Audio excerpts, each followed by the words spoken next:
الحمد لله نحمده ونستعينه ونستغفره ونعوذ بالله من شرور أنفسنا ومن سيئات أعمالنا من يهده الله فلا مضل له ومن يضلل فلا هادي له وأشهد أن لا إله إلا الله وحده لا شريك له وأشهد أن محمدًا عبده ورسوله يا أيها الذين آمنوا اتقوا الله حق تقاته ولا تموتن إلا وأنتم مسلمون يا أيها الناس اتقوا ربكم الذي خلقكم من نفس واحدة وخلق منها زوجها وبث منهما رجالا كثيرا ونساء واتقوا الله الذي تساءلون به والأرحام إن الله كان عليكم رقيبا يا أيها الذين آمنوا اتقوا الله وقولوا قولا سديدا يصلح لكم أعمالكم ويغفر لكم ذنوبكم ومن يطع الله ورسوله فقد فاز فوزا عظيما أما بعد فإن أصدق الحديث كتاب الله وأحسن الهدي هدي محمد صلى الله عليه وسلم وشر الأمور محدثاتها وكل محدثة بدعة وكل بدعة ضلالة وكل ضلالة في النار. أعوذ بالله من الشيطان الرجيم. بسم الله الرحمن الرحيم. قاف والقرآن المجيد بل عجبوا أن جاءهم منذر منهم فقال الكافرون هذا شيء عجيب أئذا متنا وكنا ترابا ذلك رجع بعيد قد علمنا ما تنقص الأرض منهم وعندنا كتاب حفيظ بل كذبوا بالحق لما جاءهم فهم في أمر مريج أفلم ينظروا إلى السماء فوقهم كيف بنيناها وزيناها وما لها من فروج والأرض مددناها وألقينا فيها رواسي وأنبتنا فيها من كل زوج بهيج تبصرة وذكرى لكل عبد منيب ونزلنا من السماء ماء مباركا فأنبتنا به جنات وحب الحصيد والنخل باسقات لها طلع نضيد رزقا للعباد وأحيينا به بلدة ميتا كذلك الخروج كذبت قبلهم قوم نوح وأصحاب الرس وثمود وعاد وفرعون وإخوان لوط وأصحاب الأيكة وقوم تبع كل كذب الرسل فحق وعيد أفعينا بالخلق الأول بل هم في لبس من خلق جديد. قال الله تبارك وتعالى في موضع آخر كل نفس ذائقة الموت وإنما توفون أجوركم يوم القيامة فمن زحزح عن النار وأدخل الجنة فقد فاز وما الحياة الدنيا إلا متاع الغرور. وقال تبارك وتعالى أيضا لقد كان لكم في رسول الله أسوة أسوة حسنة رب اشرح لي صدري ويسر لي أمري واحلل عقدة من لساني يفقهوا قولي اللهم حبب إلينا الإيمان وزينه في قلوبنا وكره إلينا الكفر والفسوق والعصيان واجعلنا من الراشدين. محترم بزرگان دین، نوجوان بھائیوں، پیارے بچوں اور میری آواز سننے والی میری ماں اور بہنوں، اسلام ایک ایسا دین ہے جس نے اپنے ماننے والوں کی ہر شعبے میں رہنمائی کی ہے کہ ایک انسان جب زندگی گزارے تو زندگی گزارنے کا سلیقہ کیا ہونا چاہیے، اور زندگی کے اس تمام باب میں کس کو اپنا قدوہ اور آئیڈیل ماننا چاہیے۔ اسلام نے ہمیں اس کی مکمل تعلیم دی ہے۔ حضرات گرامی، ہمارا کوئی بھی عمل ہو، وہ عمل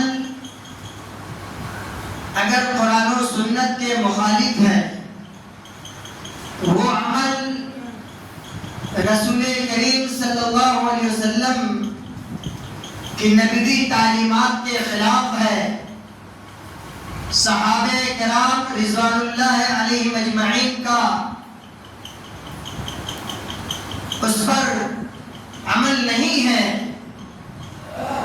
تو وہ عمل چاہے جتنا خوبصورت ہو اور جس انداز میں بھی ہم اس کو پیش کریں، اللہ رب العالمین کے ہاں ہمارا وہ عمل قابل قبول نہیں ہے۔ ہمارا وہ عمل بجائے اس کے کہ اس سے ہمیں آخرت میں نفع پہنچے، آخرت میں ہم ثواب کے مستحق بنے، اللہ رب العالمین کی رضا کے مستحق بنے، اس کے بجائے وہ عمل ہمارے خلاف کل قیامت کے دن گواہی دے گا، وہ عمل ہمارے لیے وبال جان بن کر آئے گا، اور اس عمل کی بنیاد پر اللہ رب العالمین کے دربار میں ہم اس کے عذاب اور اس کے عقاب کے مستحق ہوں گے۔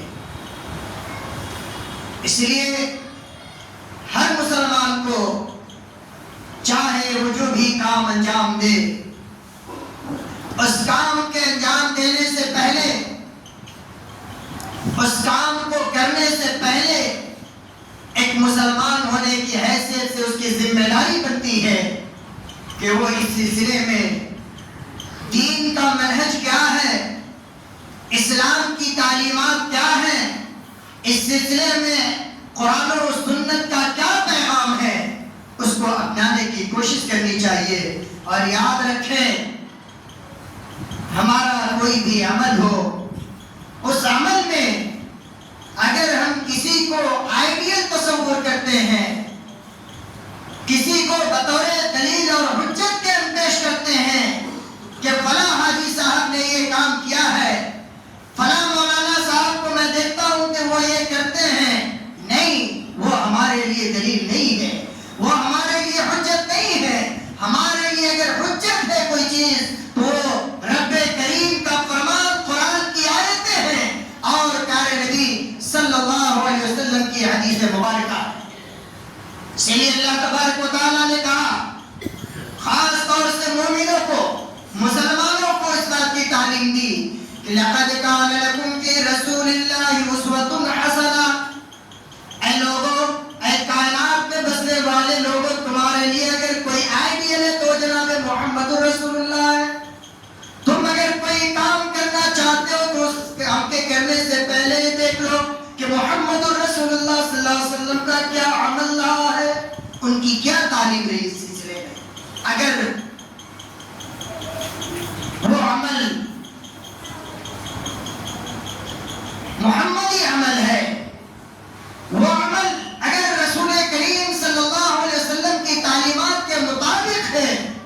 تو 1000 مخالفتوں کے باوجود آپ اس کو شوق سے انجام دیجئے، اللہ آپ کے لیے کافی اور شافی ہوگا۔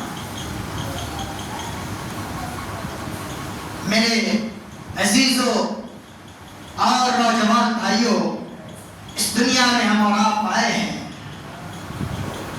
پوری دنیا کا اس بات پر اتفاق ہے کہ ہر زیرو شخص جو اس دھرتی پر آیا ہے اسے ایک معین مدت کے بعد اللہ رب العالمین نے اس کی جو عمر مقدر کر دی ہے، جو عمر لکھ دی ہے، اس عمر کے گزارنے کے بعد اس شخص کو اس دنیا سے چلے جانا ہے، اس کو موت آ جائے گی اور موت کا وہ تلخ جام ہر شخص کو پینا ہے۔ اسی لیے قرآن مجید نے کہا کہ کل نفس ذائقۃ الموت، ہر شخص کو موت کا مزہ چکھنا ہے، ہر شخص کو موت کے مرحلے سے گزرنا ہے۔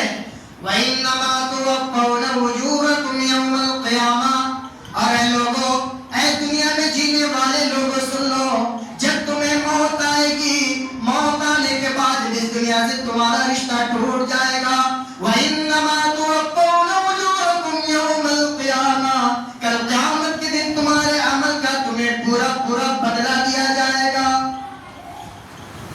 وَإِنَّمَا تُوَفَّوْنَ أُجُورَكُمْ يَوْمَ الْقِيَامَةِ فَمَنْ زُحْزِحَ عَنِ النَّارِ وَأُدْخِلَ الْجَنَّةَ فَقَدْ فَازَ۔ اللہ نے یہ بھی بتلا دیا کہ جو شخص اپنے آپ کو جہنم سے بچا لے، جو شخص اپنے نیک اعمال کی بنیاد پر جنت میں داخل ہو جائے، وَأُدْخِلَ الْجَنَّةَ فَقَدْ فَازَ۔ کامیابی کا معیار، کامیابی کا معیار اللہ تبارک و تعالیٰ نے بتایا کہ اپنے اعمال کی بنیاد پر اگر اپنے آپ کو جہنم سے بچا لیتے ہو اور جنت میں داخل ہو جاتے ہو تو یہ کامیابی حقیقی کامیابی ہے، وہی شخص اصل کامیاب ہے۔ وَمَا الْحَيَاةُ الدُّنْيَا إِلَّا مَتَاعُ الْغُرُورِ، اونچی اونچی بلڈنگوں کی تمنا رکھنے والے اور دیگر کا دیگر زمین خریدنے والے، جو اپنے آپ کو زمیندار کہلاتے ہیں اور وہ یہ سمجھتے ہیں کہ حقیقی کامیابی یہی ہے کہ ہم جتنے بڑے زمیندار ہو جائیں، جتنی بڑی فیکٹری کے مالک ہو جائیں، جتنے دولت کا انبار لگ جائے، حقیقی کامیابی یہ نہیں۔ آپ خوب دولت کمائیں، اللہ آپ کو خوب دولتوں سے نوازے، جائز طریقے سے آپ دنیا کی ساری دولت اکٹھی کریں، لیکن یاد رکھیں اس کے بعد بھی آپ کے ذہن میں یہ بات رہنی چاہیے کہ یہ دنیا فانی ہے، یہ چند روز کی زندگی ہے، یہ مال و دولت، یہ کھیت کھلیان، یہ بلڈنگ، ان ساری چیزوں کو چھوڑ کر چلے جانا ہے، اور وہاں جانے کے بعد اگر انسان کا ساتھ کوئی چیز دے گی تو وہ نیک اعمال ہوں گے۔ اس لیے ایک مسلمان کو ہمیشہ موت کو یاد رکھنی چاہیے۔ جب انسان موت کو یاد کرتا ہے تو دنیاوی لذت سے وہ دور ہو جاتا ہے۔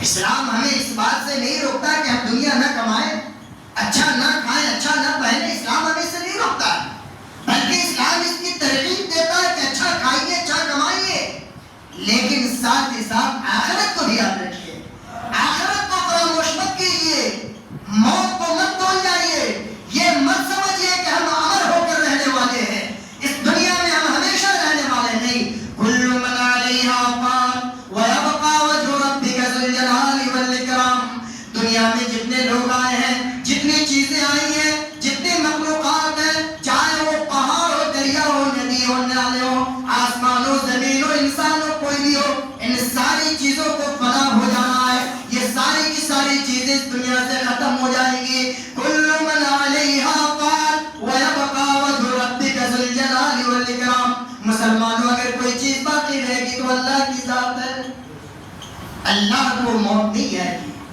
اللہ کی ذات فنا ہونے والی ذات نہیں ہے، باقی دنیا کی ساری چیزیں ختم ہو جائیں گی۔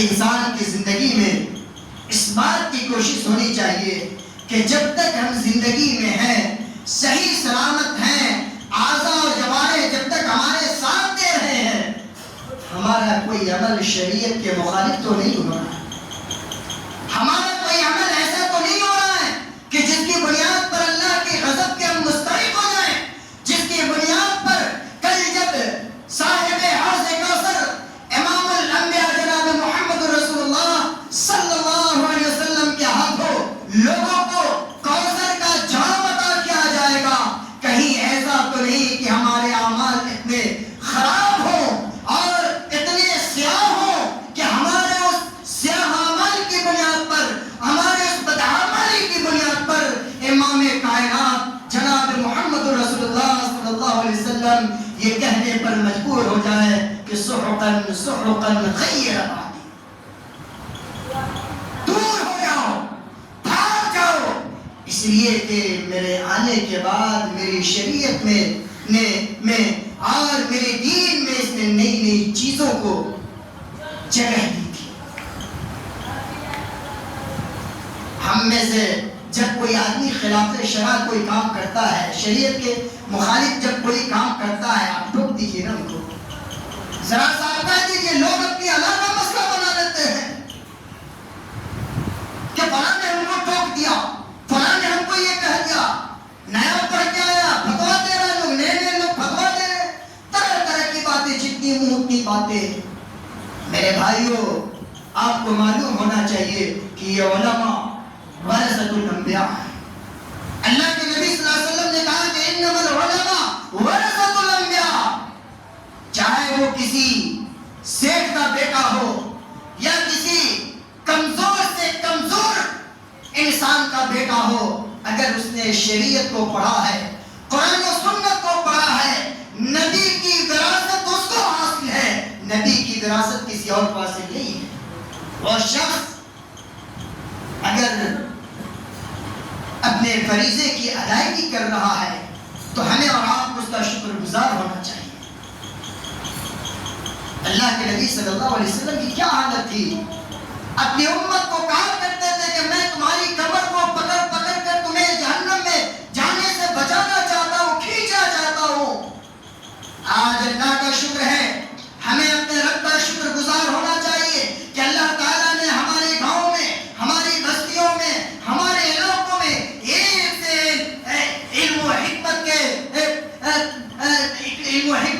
کے فیض یافتہ لوگوں کو پیدا کیا ہے، ایک سے ایک علم رکھنے والے لوگوں کو پیدا کیا ہے۔ ہمیں ان سے رہنمائی حاصل کرنی چاہیے، ہمیں انہیں شکر گزار ہونا چاہیے کہ موقع بموقع وہ خلاف شرع کاموں پر نکیر کرتے ہیں، ہمیں روکنے اور ٹوکنے کا کام کرتے ہیں، اس لیے نہیں کہ وہ بڑے کہلائیں، اس لیے کہ آپ اللہ کی غضب سے بچ جائیں، اس لیے کہ کل قیامت کے دن کی رسوائیوں سے آپ بچ جائیں، کل اللہ تبارک و تعالیٰ کے حضور نبی کریم صلی اللہ علیہ وسلم کے ہاتھوں جام کوثر پینے سے آپ محروم نہ رہ جائیں، اس لیے آپ کو وہ روکتے ہیں، آپ کو نکیر کرتے ہیں۔ آپ مثال لے لیں، آپ موت کو دیکھ لیں، چونکہ گفتگو موت پر ہو رہی ہے، آپ موت کو ہی دیکھ لیں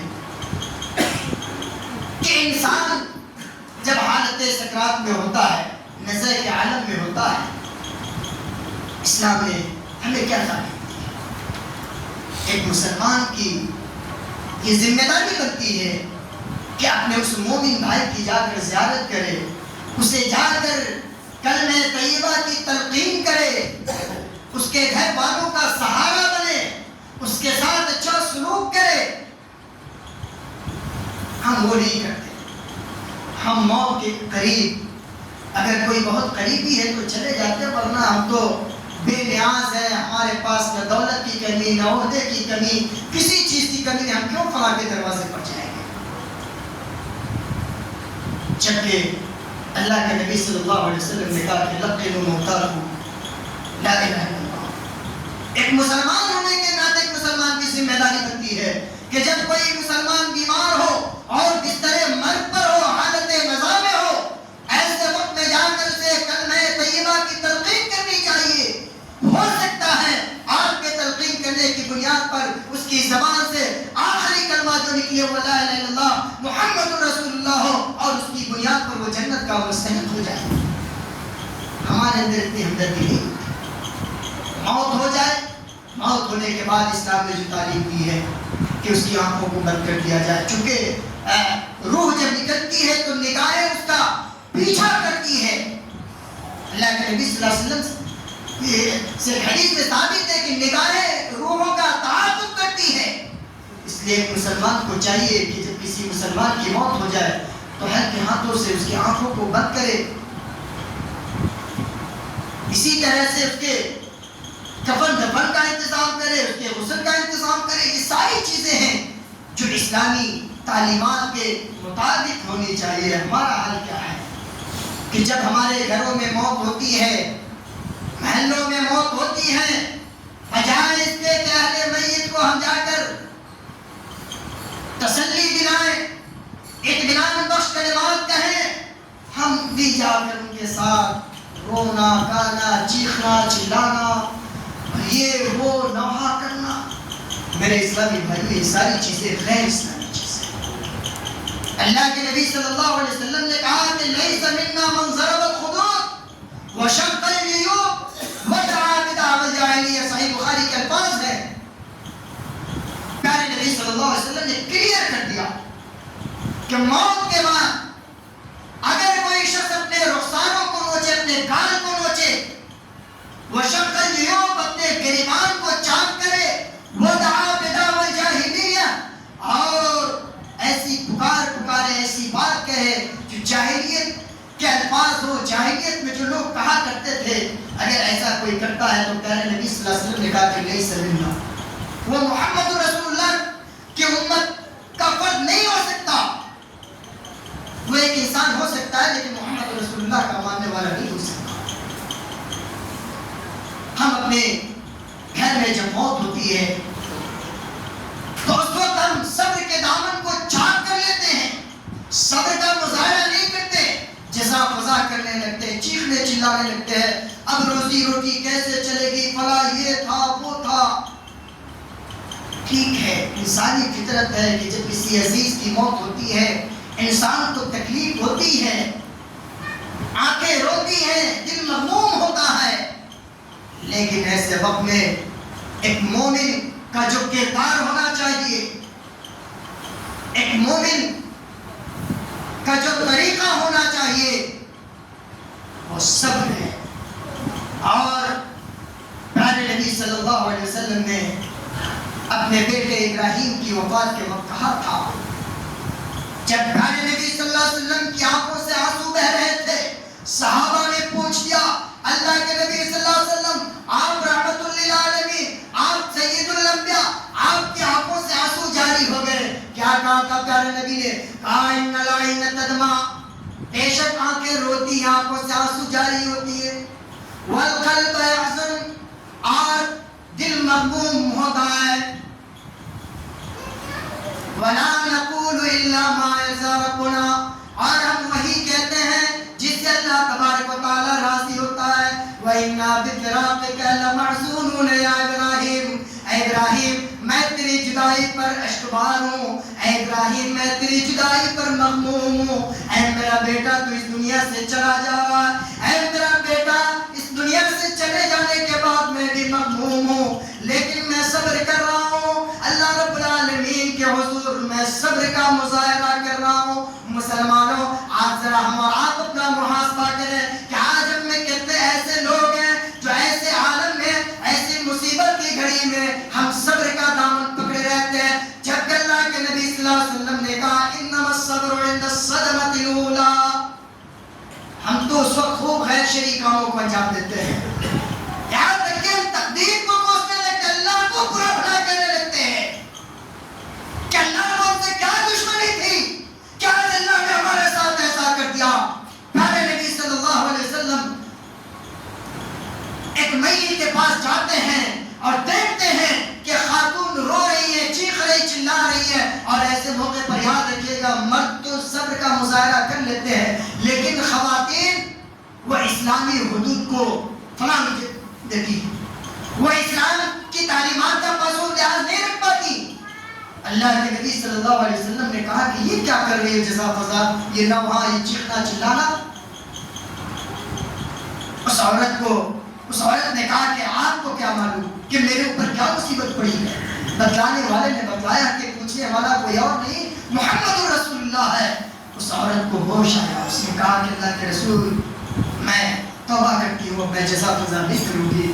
پیارے نبی صلی اللہ علیہ وسلم نے کہا انما الصبر عند صدمۃ الاولى. اب کرنے سے کیا، تو دھیرے دھیرے لوگ اپنے معمول پہ لگ جائیں گے. مصیبتیں جیسے جیسے دور ہوتی ہیں، وقت جیسے جیسے پرانا ہوتا ہے، لوگ اپنے معمول میں لگ جاتا ہے. اب کرنے سے کیا فائدہ؟ اصل صبر پہلی مصیبت کے وقت ہے. اسی طرح سے دفنانے کے وقت بہت ساری چیزیں ہیں، اور خاص طور سے آج کل جو ایک وبا چل پڑی ہے، میت کے موت کے بعد کھانے پینے اور کھلانے پلانے کا جو بھوج بارات کی جو شکل آج ہمارے معاشرے میں ایک نئی چیز نے اختیار کر لیا ہے، یہ بڑا اہم مسئلہ ہے مسلمان بھائی. آپ کو معلوم ہونا چاہیے کہ ایک آدمی جس کے گھر میں موت ہو جائے، اس کے پڑوسیوں کا، اس کے بھائیوں کا یہ حق ہے، بلکہ اس کی یہ ذمہ داری بنتی ہے کہ وہ اہل میت کے گھر والوں کے لیے کھانے پینے کا انتظام کریں. صحیح حدیث سے یہ باتیں ثابت ہے، جیسا کہ اللہ کے رسول صلی اللہ علیہ وسلم نے حضرت جعفر ابن طیار کے موت کے موقع سے کہا تھا کہ اصنعوا لآل جعفر، کہ جعفر کے گھر والوں کے لیے کھانا بناؤ، تیار کرو. حکم دیا اللہ کے نبی صلی اللہ علیہ وسلم نے. اور اس طرح کی دوسری روایتوں سے یہ پتہ چلتا ہے کہ جب ہمارے گھر میں کسی کی موت ہو جائے تو چونکہ وہ مصیبت کی گھڑی ہوتی ہے، ایسے وقت میں ہمیں تعزیت کرنی چاہیے اس کے گھر جا کر، اور اس کے کھانے پینے کا، اس کے گھر والوں کے کھانے پینے کا انتظام کرنا چاہیے. بلکہ 3 دنوں تک اس بات کی کوشش ہونی چاہیے کہ اس کے گھر کھانے پینے کا انتظام کیا جائے. لیکن اگر کوئی انتظام نہیں کرتا ہے تو یہ اسلامی تہذیب کے منافی عمل ہے، اسلامی تہذیب کے خلاف ہے، اور پورے معاشرے کو شرمسار ہونا چاہیے کہ ایک آدمی کے گھر میں موت ہو گئی، مصیبت آ پڑی، اور اس کو کوئی کھانا کھلانے والا تک نہیں. پہلی چیز. دوسری چیز یہ کہ اگر کسی گھر میں موت ہو جاتی ہے تو ہم میں سے بہت سارے لوگ کہتے ہیں کہ اس گھر میں 3 دن تک چولہا نہیں جلنا چاہیے. یاد رکھیے یہ غیر شرعی عمل ہے. اگر ضرورت پیش آئے، کوئی آپ کو کھلانے والا نہیں، آپ کے گھر میں کھانے کی ضرورت پیش آئے، آپ کیوں نہیں بنائیں گے؟ کھائیں گے، کیوں نہیں کھائیں گے؟ بچوں کے لیے دودھ گرم کرنا ہے، دودھ کا انتظام کرنا ہے، بہت ساری چیزیں ہیں. کوئی مریض ہے، اس کے لیے کھانا تیار کرنا ہے. اگر کوئی دوسرا بنا کر نہیں بھیجتا ہے تو اپنے گھر میں ہم چولہا جلا سکتے ہیں، شریعت میں اس کی اجازت دی ہے. اسی طرح سے ایک جو اہم چیز ہے کہ موت کے بعد، اور بڑا افسوس ہوتا ہے کہ گھر سے ایک جوان کی لاش اٹھے، ایک بزرگ کی لاش اٹھے، لوگ لے کر قبرستان میں جائے، امام صاحب جنازے کی نماز پڑھائے، اور اتنی بھیڑ لگ جاتی ہے اپنوں کی، پرایوں کی، کہ اکثریت تو اس میں ایسے بدنصیبوں کی ہوا کرتی کہ جسے صحیح سے جنازے کی دعائیں تک یاد نہیں. لیکن ایک چیز کا اہتمام ہوتا ہے، امام صاحب جنازہ پڑھا کے اس کے بعد اعلان کرتے ہیں محترم حضرات، جو مہمانان گرامی باہر سے آئے ہیں ان سے گزارش کی جاتی ہے کہ آپ لوگ ٹھہر جائیے گا، کھانے کا انتظام ہے، کھانا کھا کر جائیے گا. یہ اصل نکتہ ہے. اور کچھ مہمان اتنا بد کردار اور بے غیرت ہوتا ہے کہ اس کی بے غیرتی کو دیکھے گا تو افسوس ہوتا ہے. انسانیت شرم آ جاتی ہے کہ ایک تو تم جنازے کی نماز پڑھنے آئے ہو، چند کلومیٹر کے فاصلے پر تمہارا گھر ہے، تم جا کر اپنے گھروں میں جا کر کھانا کھا سکتے ہو، لیکن نہیں، ہم تو فلاں کے رشتہ دار ہیں، ہمارے کھانے پینے کا انتظام ہونا چاہیے. اگر کسی نے انتظام نہیں کیا، پورے گاؤں والوں کو تانا دیتے ہنستے ہیں کہ کیسے یہاں کے لوگ بخیل ہیں کہ کھانے کا انتظام تک نہیں کیا. اور اس کے بعد بھی بے غیرتی کی حد یہاں تک پہنچ جاتی ہے کہ جب کھانا کھا رہے ہوتے ہیں، ابھی آدھا گھنٹہ بھی نہیں ہوتا ہے کہ اپنے ایک عزیز کو ہم نے اپنے منو مٹی کے نیچے دفن کیا ہے. ہر آنے کے بعد تھوڑا سرد بوٹی دیجیے گا, اچھی بوٹی دیجیے گا. کون کھانا بنایا, نمک زیادہ ہے, مرچ کم ہے, سلاد نہیں بڑا نہیں, چاول بڑا موٹا ہے. اللہ اکبر. یہ ایسی جگہ رہتی ہے میرے مسلمانوں کہ انسانیت شرما جائے, اور شاید شیطان بھی افسوس کرتا ہوگا اور وہ شرم محسوس کرتا ہوگا کہ یہ مسلمانوں کا کی سوسائٹی ہے جہاں اس طرح کے خیر انسانی اعمال کو انجام دیا جا رہا ہے. اسی طرح سے جب ہمارے گھروں میں موت ہوتی ہے, اور ظاہر ہے کہ عام انسانوں کے لیے اسلام نے 3 دن تک کی مہلت دی ہے کہ 3 دن تک کسی کا افسوس منا سکتے ہیں. لیکن ایک عورت جس کا خاطب وفات پا جائے, جس کا شوہر وفات پا جائے, اس کے لیے 4 مہینہ تصدیق کی اجازت ہے. آج ہوتا کیا ہے, شوہر کی وفات ہوئی ہے, بتائیے کتنی بڑی مصیبت کی بجلی بن کر گر پڑی اس خاتون کے اوپر, بجائے اس کے کہ اس کو ہم جا کر جو الفاظ ہیں تعزیت کے کہ ان للہ اخذ وللہ ما عطا, بے شک ساری چیزیں اللہ کے لیے ہے اور وہ جو چیز چاہتا ہے لے لیتا ہے. وَكُلُّ شَيْءٍ عِندَهُ إِلَىٰ أَجَلٍ مُّسَمًّى, اور ہر چیز ایک مدت معلوم مدت تک اللہ کے لیے. ایسے وقت میں بجائے اس کے کہ ہم تعزیت کے الفاظ کہیں, ہم جا کے اس کی چوری کو لا ہتھوڑی لا لڑیا پھوڑو, اس کی چوری ناک کا کھینچو, کان کا کھینچو, جلدی سے اس کے کپڑے چینج کرو, وائٹ کپڑا پہناؤ. میرے مسلمان بھائیوں اور میری مسلمان ماں اور بہنوں, یاد رکھو یہ غیر شرعی عمل ہے. اسلام ہمیں اس کی اجازت نہیں دیتا کہ فوراً مصیبت اس کے اوپر مزید مصیبتوں کے پہاڑ توڑتے چلے جاؤ. نہیں, ان چیزوں پر دھیان دینے کی ضرورت ہے. یہ کوئی ضرور نہیں کہ جس کا شوہر وفات پا گیا وہ اجرائی کپڑا پہنے. ہاں, اس کے لیے کچھ کنڈیشن اسلام نے متعین کیے حالات, آپ علماء سے پوچھیے گا بتائیں گے.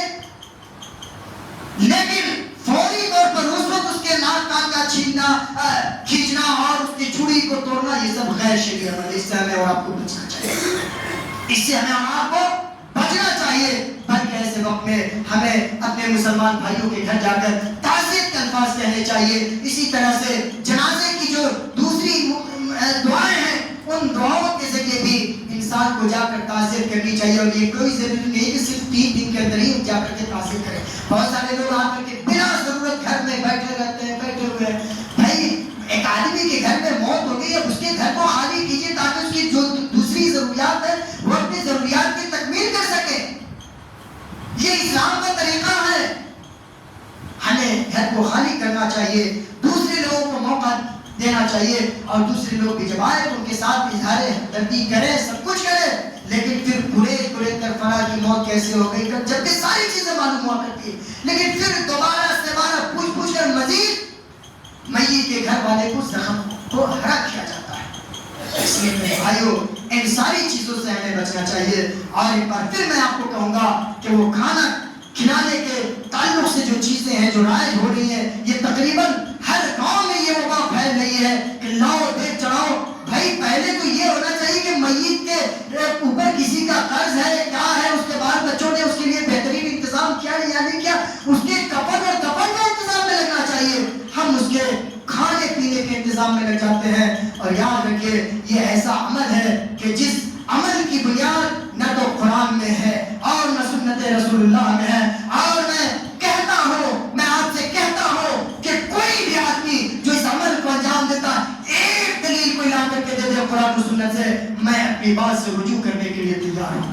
اگر نہیں دے سکتے تو پھر اللہ کے رسول صلی اللہ علیہ وسلم کے طریقے کے مطابق, آپ صلی اللہ علیہ وسلم کے اسوے کے مطابق اپنے عمل کو انجام دیجیے. وہی عمل کر قیامت کے دن ہمارے لیے اور آپ کے لیے کامیاب ہوگا, اور اس کی بنیاد پر ہماری اور آپ کی کامیابی ہوگی.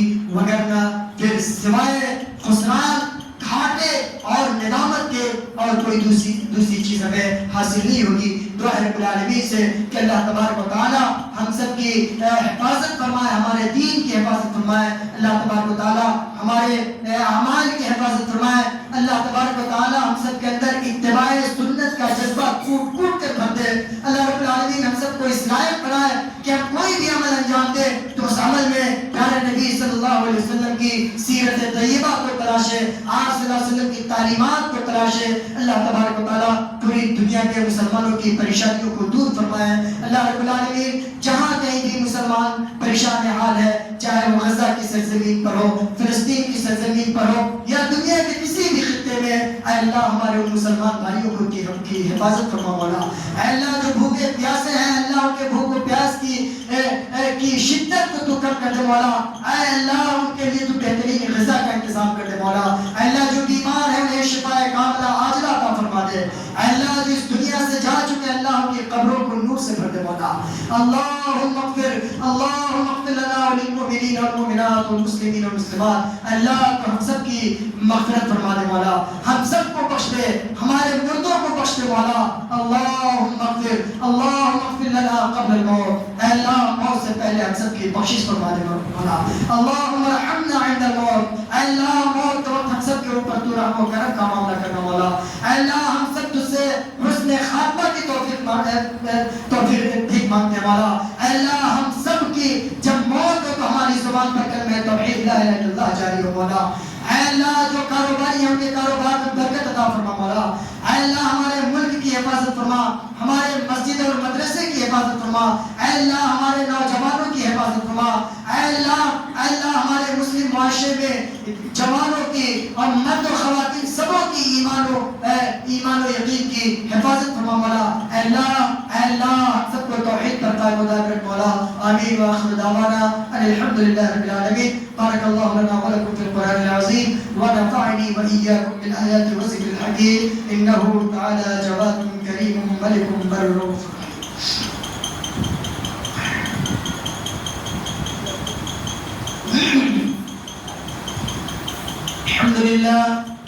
الحمد لله الذي علم بالقلم والصلاة والسلام على رسوله الأكرم وعلى آله وصحبه